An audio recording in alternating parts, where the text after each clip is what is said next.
Good morning guys, my name is Marfuza. I'm from class 11 online business and marketing 2. I will give a tutorial to make a milk drink. Materials and tools: milk powder, sugar, glass and sponge, and hot water. Here are the steps to make it. First, pour powdered milk into a glass according to taste and 2 tablespoons of sugar.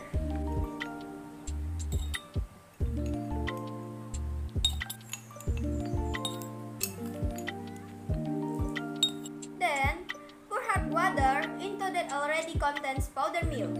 Not too much water because it will cause the milk to be not sweet.